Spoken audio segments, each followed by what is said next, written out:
Alors, d'habitude, quand je reprends, donc on reprend normalement, mais là, j'ai eu 3 demandes, donc je suis obligé d'y céder. 3 demandes de ceux qui étaient là ce matin et dont un ne peut pas l'avaler. Est-ce que vous pourriez nous redire la définition que vous avez trouvée du mot bioéconomie? Donc, je vais vous le redire, pour ceux qui n'étaient pas là ce matin, qui l'entendent cet après-midi. Donc, j'avais dit ce matin qu'en cherchant dans le dictionnaire, on ne trouve pas ce mot-là, mais que si on va sur Internet, on trouve, et je cite, théorie qui utilise le principe de l'entropie, deuxième principe de thermodynamique, et qui prend en compte la finitude de la régénération. Voilà. On m'a demandé de le redire, je le redis, comme ça pour que tout le monde comprenne bien, si vous aviez oublié ce matin la définition. Alors cet après-midi, je demande à nouveau à tous ceux qui vont intervenir de respecter le temps de parole qui leur a été imparti. Et je demande à Marco Mazzano de Marinis et à Dirk Carrez de bien vouloir venir me rejoindre.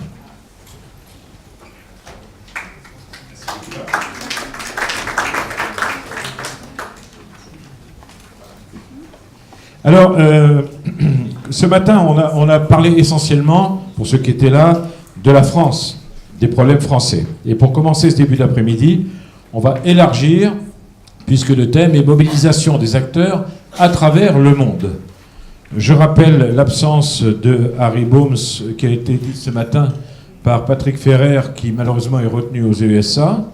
Et donc, nos 2 intervenants sont là. Le premier est Marco Marzano de Marinis, secrétaire général de l'Organisation mondiale des agriculteurs. Si vous voulez bien aller au pupitre. Et avant que je vous laisse parler de ce dont vous voulez parler, dites-nous ce que c'est que cette Organisation mondiale des agriculteurs pour ceux qui ne le sauraient pas. Merci, bonjour à toutes et à tous. Je suis enchanté d'être ici avec vous, et en particulier en compagnie d'un vieux copain, Patrick Ferrer, qui a osé la gentillesse de m'inviter ici dans cette forum. L'Organisation mondiale... Pardon? Ah, plus fort. Désolé, j'essaie de lever ma voix. Normalement, ce qui m'est reproché, c'est que je parle avec les mains, parce que je suis italien, pas parce que je ne parle pas. Mais oui. L'Organisation mondiale des agriculteurs, que j'ai l'honneur de représenter ici aujourd'hui, c'est une organisation internationale qui regroupe toutes les organisations agricoles du monde, ou a l'ambition de représenter toutes les organisations agricoles du monde. D'ailleurs, je peux peut-être vous montrer. Je peux pas. Voilà. Ça, en vert, vous voyez un peu tous les pays dont on touche. On a à peu près 80 pays membres, organisations membres pour une soixantaine de pays. Notre approche se concentre principalement sur la filière agricole, sur le changement climatique et sur la sécurité alimentaire. C'est clair que ces 3 piliers sont assez larges pour inclure toute une série d'autres éléments comme l'innovation, comme l'accès au marché, comme la volatilité des prix, comme toute une série d'aspects qui concernent les agriculteurs beaucoup. En fait, ça sont un peu tous les principaux champs d'action que l'OMA développe chaque jour. C'est clair qu'on n'est pas une agence de coopération au développement. Pour cela, il y a des agences qui sont beaucoup plus qualifiées que nous, les agro-agences ou bien les organisations internationales comme la FAO ou le Programme alimentaire mondial. En bref, donc maintenant, c'est à vous de nous dire comment est-ce que dans le monde, est-ce qu'on réagit de la même façon, les agriculteurs, face à la bioéconomie? C'est partout dans le monde la même chose ou pas? À vous de nous expliquer. Oui. Disons qu'en fait, les agriculteurs du monde ont un trait commun. Il y a plusieurs défis qui les bousculent dans le monde. Vous pouvez le voir, l'accès à la connaissance, la sécurité alimentaire, le climat, etc. Il y a plusieurs aspects qui sont communs comme préoccupation par les agriculteurs. Et nous, à l'OMA, on a essayé de faire une sorte de stratégie pour mettre en condition les agriculteurs de pouvoir prendre des positions au quotidien dans ce qui sont les forums dans lesquels ils sont interpellés. C'est clair que ce qu'on a démontré et ce qu'on a vu depuis qu'on a commencé à travailler, c'est que les agriculteurs sont d'autant plus marginalisés dans des procès qui les regardent directement.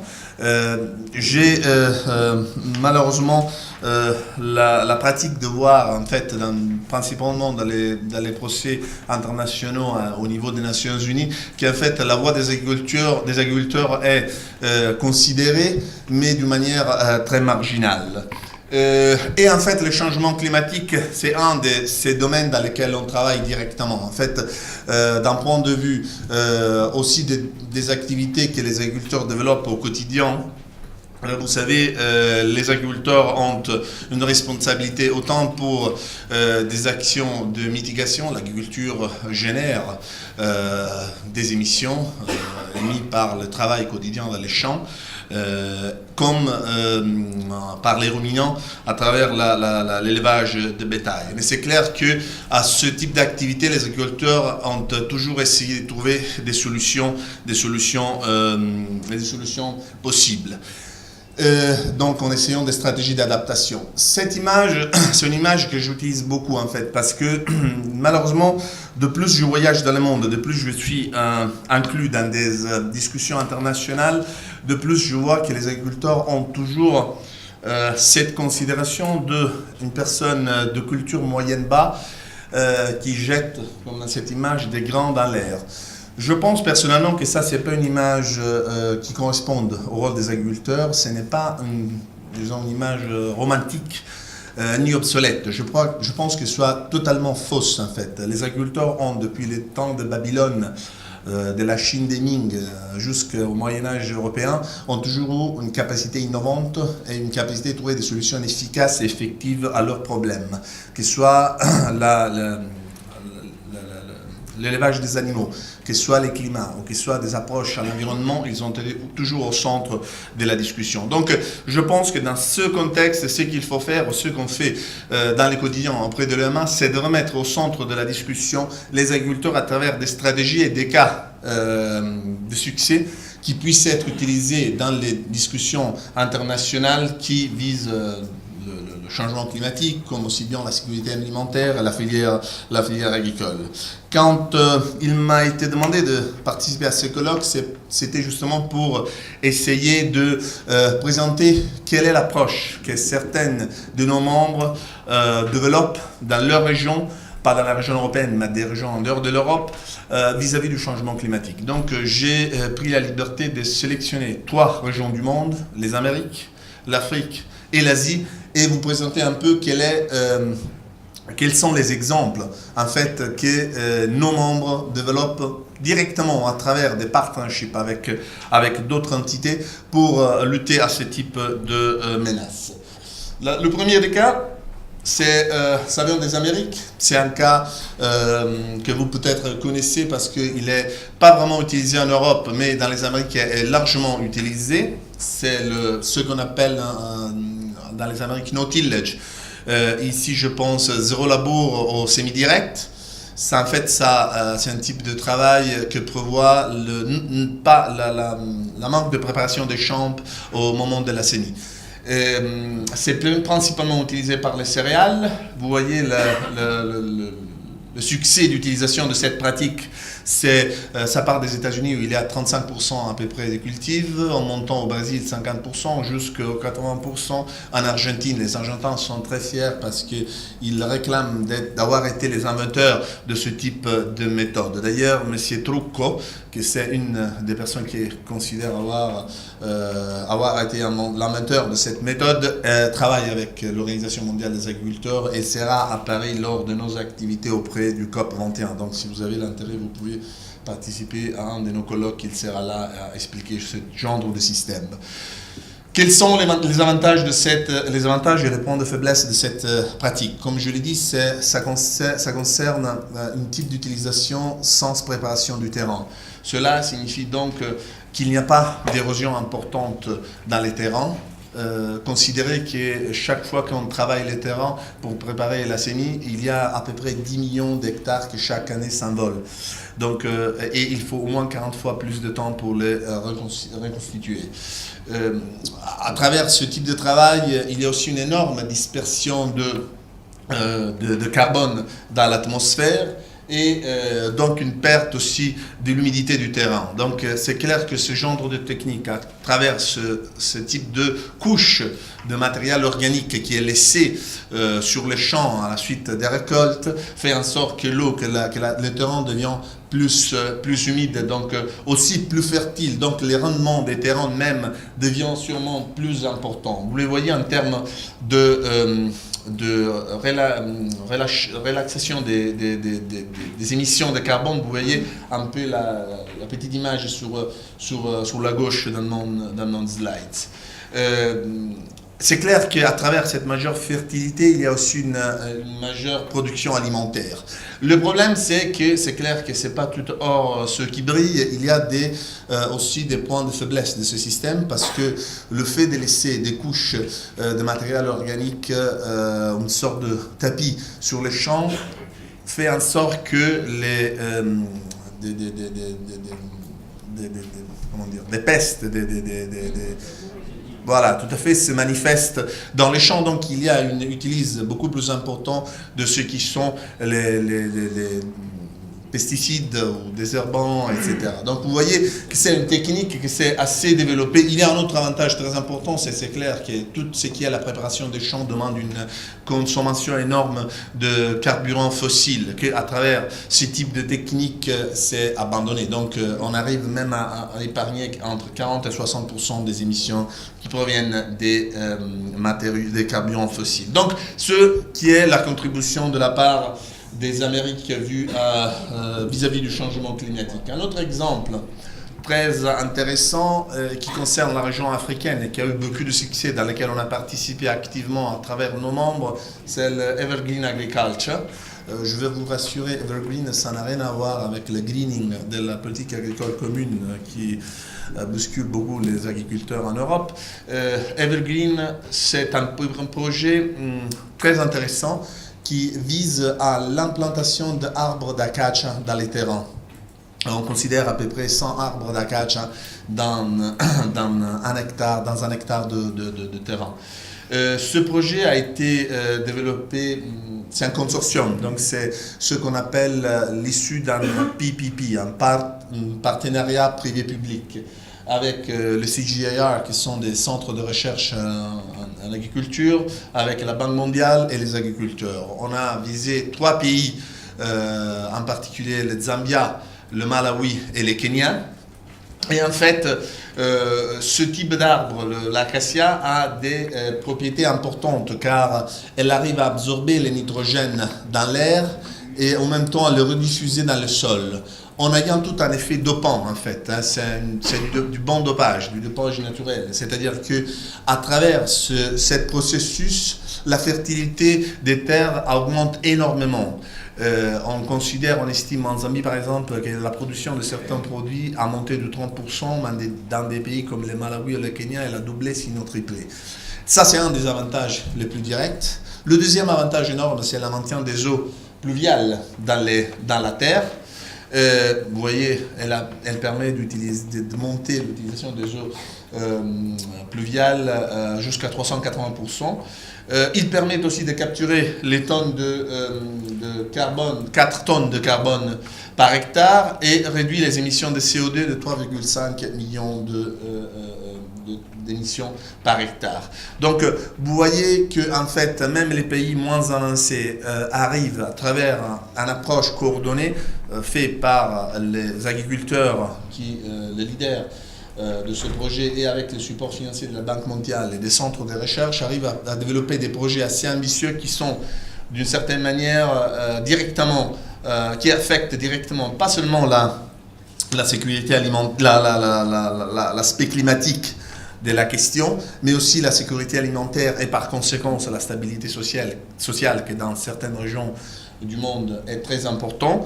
Le printemps arabe nous l'explique, mais aussi ont un effet direct sur la gaine financière des agriculteurs.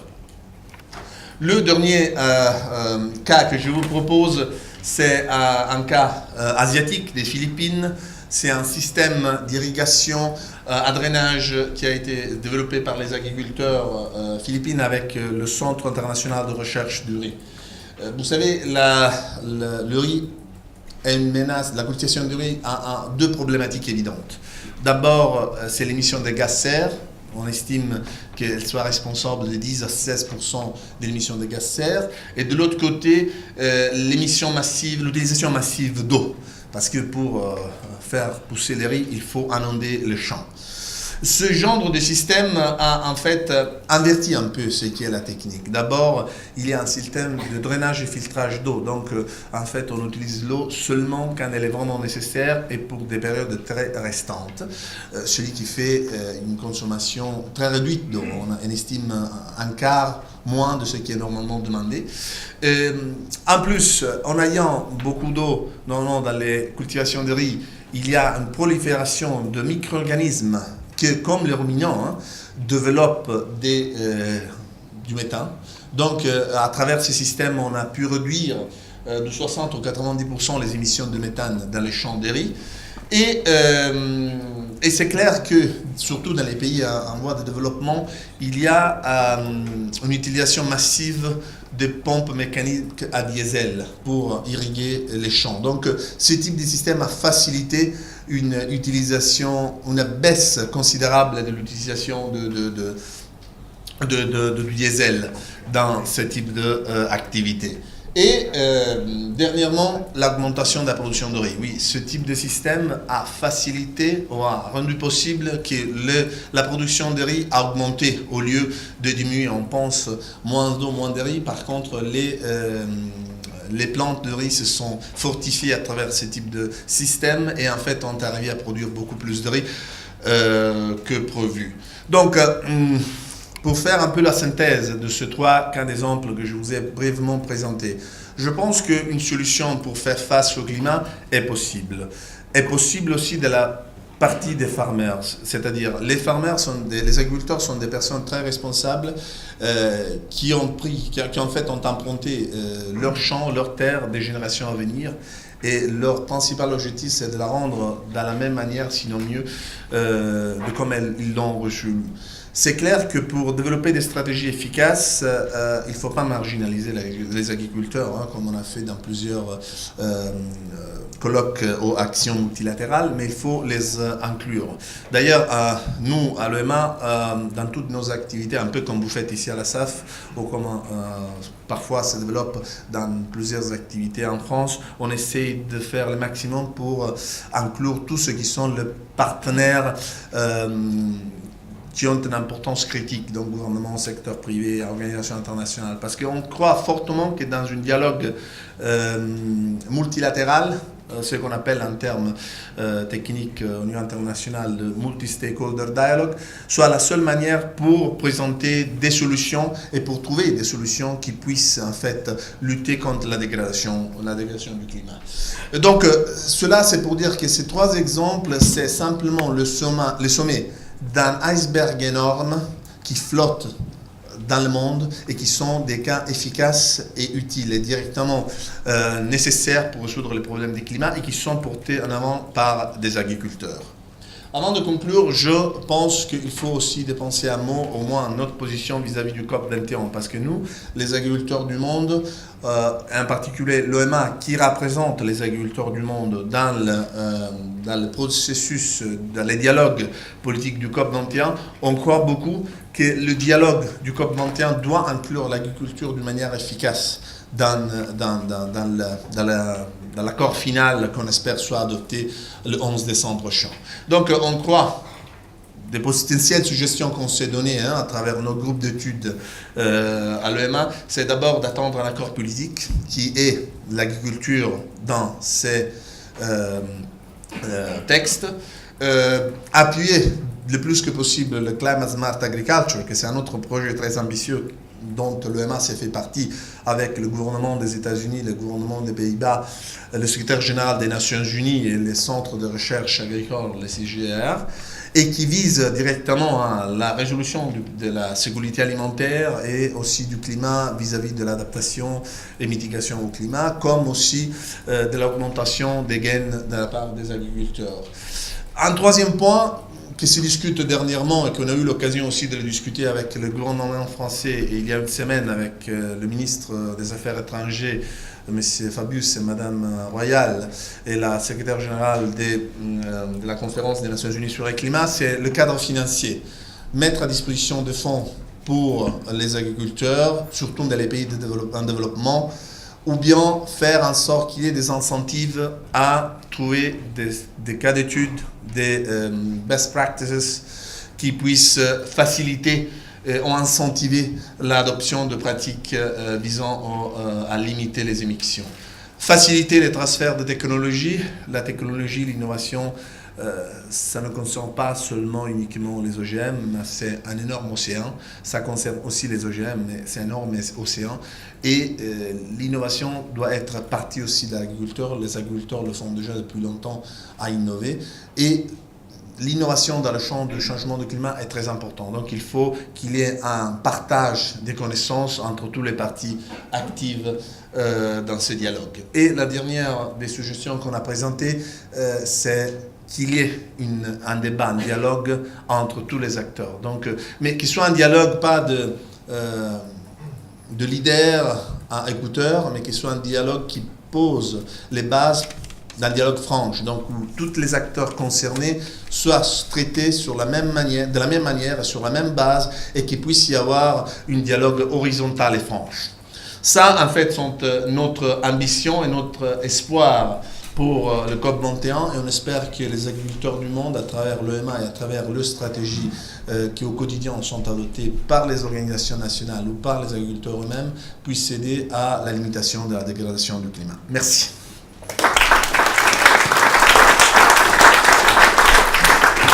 Merci beaucoup Marco et bravo pour le maniement de la langue française. Je sais que vous parlez anglais aussi bien d'ailleurs. Dirk Carrez, si vous voulez bien aller là-bas. Dirk Carrez, vous êtes directeur exécutif du consortium des industries biosourcées. Alors d'abord, si vous avez la gentillesse de nous dire ce que sont les industries biosourcées, le consortium, et ensuite, là on a parlé d'Afrique, des USA, des États-Unis, de l'Amérique latine et d'Asie, et vous allez nous parler d'Europe. Tout à fait. Mesdames, Messieurs, bonjour.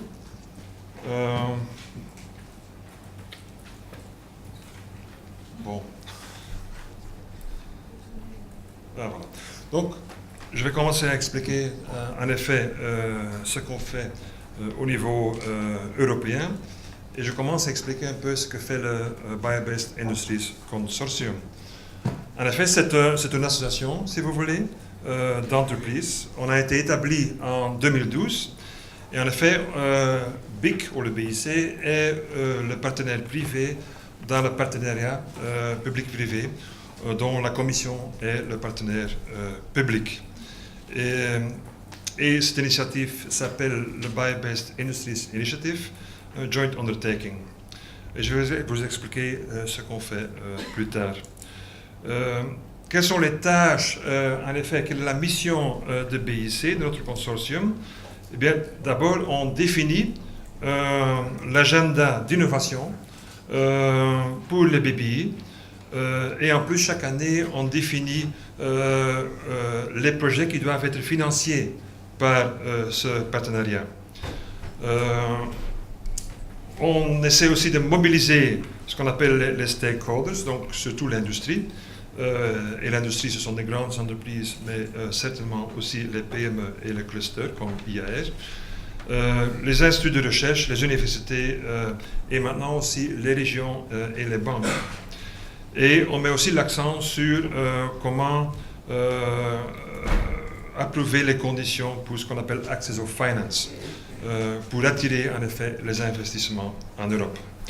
Très important, nos acteurs ou nos membres couvrent toute la chaîne de valeur, donc y compris l'agriculture, agrofood, donc foresterie, pâte à papier, biotech, chimie, énergie. Et ça c'est assez important parce qu'on essaie vraiment de développer en Europe des chaînes de valeur dans lesquelles chaque acteur retrouve une valeur ajoutée.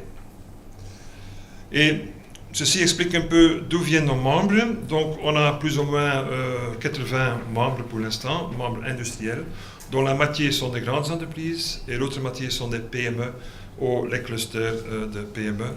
Et on a pas mal de ce qu'on appelle membres associés, universités, instituts de recherche, mais comme j'ai dit aussi des banques et les régions. Alors, qu'est-ce qui se passe en Europe?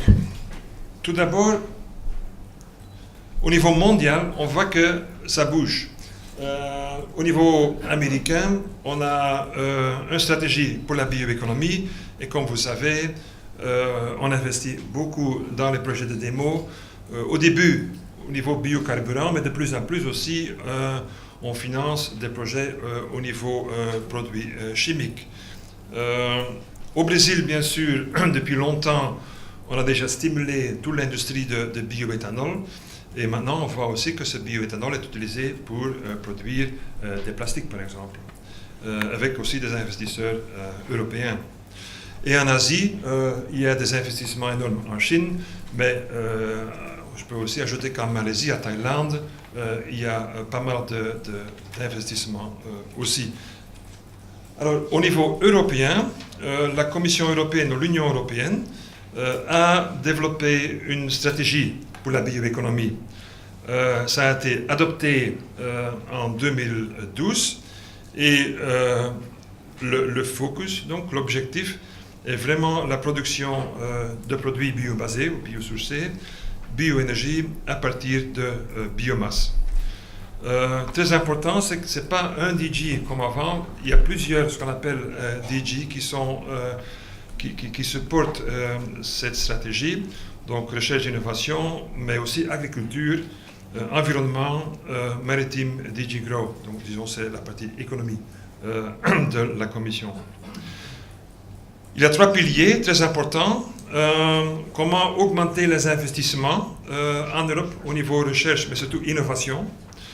Comment renforcer la politique et aussi l'interaction politique, parce que la bioéconomie ne dépend pas de, disons, une politique individuelle, mais comme j'ai déjà dit, il y a l'environnement agricole, politique agricole, innovation, etc., qui ont un impact sur le développement de la bioéconomie.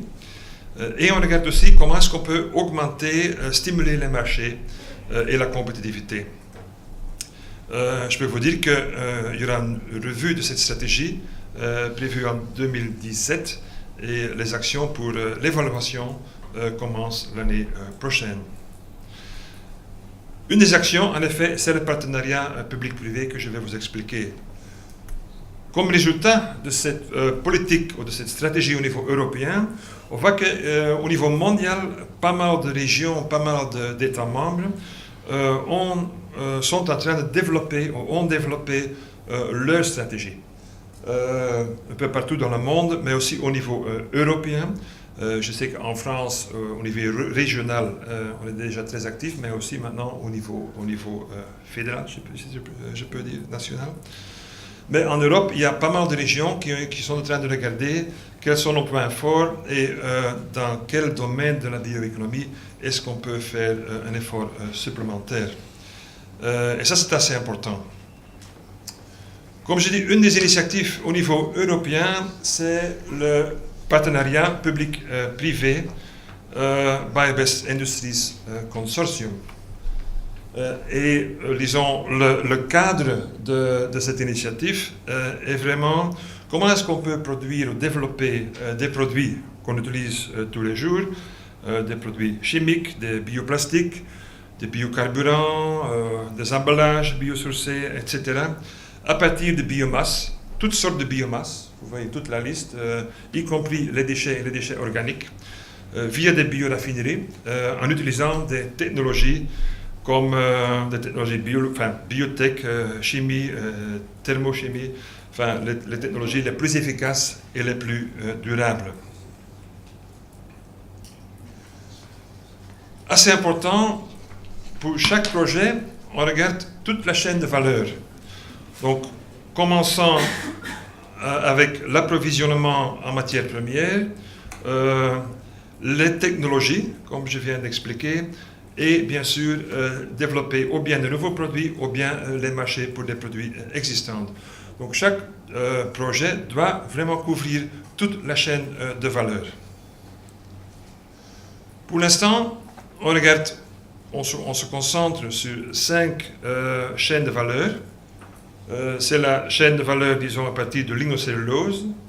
C'est la chaîne de valeur forestière, on dit, ou pâte à papier. C'est la chaîne de valeur agro, la chaîne de valeur déchets organiques, ça peut être déchets organiques municipaux ou de l'industrie.